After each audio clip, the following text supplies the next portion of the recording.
Hi friends, இன்றைக்கி சூப்பரான ஒரு கோழி குழம்பு ரெசிபி தான் நம்ம பார்க்க போகிறோம். இது நாட்டுக்கோழி இல்லைன்னா ப்ராய்லர் கோழி, இது ரெண்டுத்துலேயுமே இதே ரெசிபி நீங்கள் ஃபாலோ பண்ணலாம். இப்போ முதல்ல மசாலா ரெடி பண்ணிக்கலாம். இதுக்கு 3 தக்காளி பழம் தேவைப்படும். இப்போ ஒரு மிக்சி ஜாரில் இந்த தக்காளி பழத்தெல்லாம் நறுக்கி போட்டுக்கலாம். இப்போ இதுக்கு தேவையானது வந்து 1/4 டீஸ்பூன் மஞ்சள் தூள் போட்டுக்கோங்க, ஒரு 1 டேபிள் ஸ்பூன் மிளகாத்தூள், 1 டேபிள் ஸ்பூன் தனியாத்தூள் சேர்த்துக்கலாம், 1/4 டீஸ்பூன் பெப்பர் சேர்த்துக்கோங்க, 1/4 டீஸ்பூன் ஜீரகப்பொடி, இப்போ 1 டீஸ்பூன் அளவுக்கு சிக்கன் மசாலா நான் சேர்த்துக்கிறேன். உங்களுக்கு வேணும்னா நீங்கள் கடையில் வாங்கின சிக்கன் மசாலா நீங்கள் சேர்த்துக்கலாம். அது நல்லா மைய அரைச்சிக்கோங்க. நம்ம சிக்கன் மசாலா ரெடி ஆயிடுச்சு. இப்போ வந்து நான் வந்து இங்கே ஒரு 1/2 கிலோ சிக்கன் எடுத்து வச்சிருக்கேன். கடாய் சூடானதும் 3லேருந்து 4 டேபிள் ஸ்பூன் எண்ணெய் விட்டுக்கோங்க.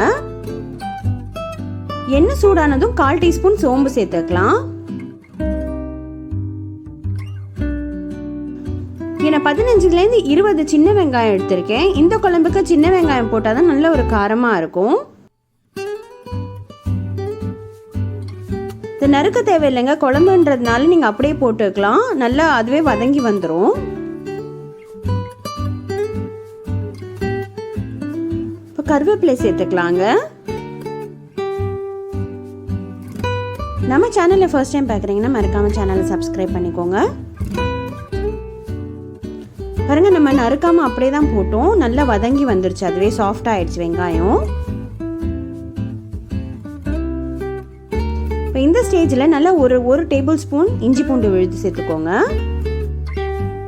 இப்போ இது ஒரு சின்ன விஷயம் என்னென்னா, இஞ்சி பூண்டு நீங்கள் ஃப்ரெஷ்ஷாக அப்போ அரைச்சி நீங்கள் போட்டிங்கன்னா ஒரு டேபிள் ஸ்பூன் அளவுக்கு போகிறோம்.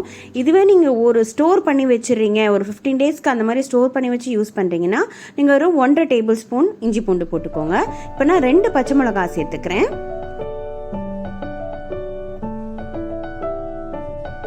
வெங்காயம் நல்லா வதங்கியாச்சு, இந்த பச்சை மிளகாய் வாசனை நல்லா கலந்துருச்சு.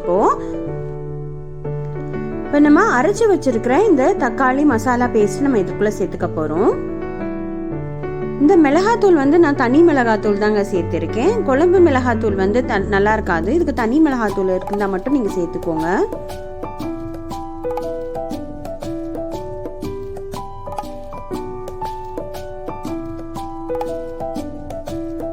இவ்வளோதாங்க, இந்த மசாலா மட்டும் இப்போ ரெடி ஆகணுங்க. நல்ல எண்ணெய் பிரிஞ்சு வர வரைக்கும் வதக்கி விட்டுருங்க. பாருங்க, இப்போவே நல்ல எண்ணெய் பிரிஞ்சு வந்திருக்கு. ஒரு 2 நிமிஷம் அந்த பச்சை வாசனை போற வரைக்கும் நல்லா மூடி போட்டு வதக்கிக்கலாம். இந்த ஸ்டேஜ்ல நம்ம இந்த சிக்கன் பீசஸ்லாம் சேர்த்துக்க போறோம்.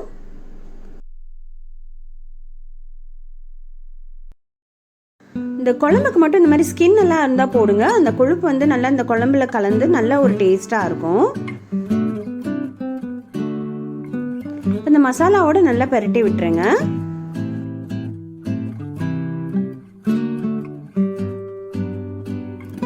நீங்க மண் பாத்திரம் எல்லாம் செய்றீங்கன்னா அது ஜாக்கிரதையா பெரட்டுங்க, இல்லைன்னா இப்படி நீங்க தட்டும் போது உடைஞ்சிரும். ஏன்னா கடாய் வந்து ரொம்பவே ஹீட்டா இருக்கும்.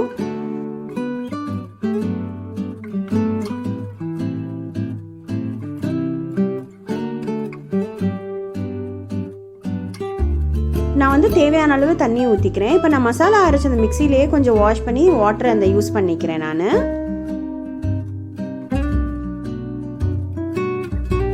இப்போ நம்ம தேவையான அளவு உப்பு சேர்த்துக்கலாம்.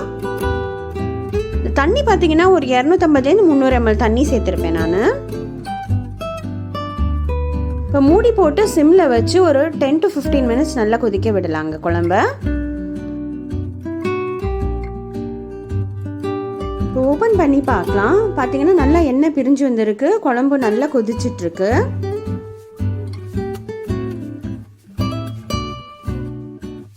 பார்த்தீங்கன்னா சிக்கன்லாம் சூப்பராக வெந்துருச்சுங்க. அவ்வளோதான், குழம்பு ரெடி ஆயிடுச்சு. இது 10 to 15 minutes தான். அதுக்கப்புறம் ஆஃப் பண்ணி வச்சிருங்க. இந்த மண் சட்டின்றதுனால அந்த சூடு இருக்கும், அந்த சூட்லேயே கூட இன்னும் நல்லா கொஞ்சம் நல்லா சாஃப்டாக வெந்துடும். பாருங்க, நான் அடுப்பு ஆஃப் பண்ணிட்டேன், இருந்தாலும் இந்த குழம்பு வந்து மண் சட்டின்றதுனால கொதிச்சு தான் இருக்கு. இந்த ஸ்டேஜில் கொத்தமல்லி சேர்த்துக்கலாம். இந்த குழம்பு வந்து சூடு சாதம், இட்லி, தோசை எல்லாத்துக்குமே சூப்பராக இருக்குங்க. செஞ்சு பாருங்கள், செஞ்சு பார்த்துட்டு கமெண்ட்டில் சொல்லுங்கள். சூப்பரான சிக்கன் குழம்பு ரெடி ஆகிடுச்சுங்க. நம்ம சேனலை மறக்காமல் சப்ஸ்கிரைப் பண்ணிவிடுங்க.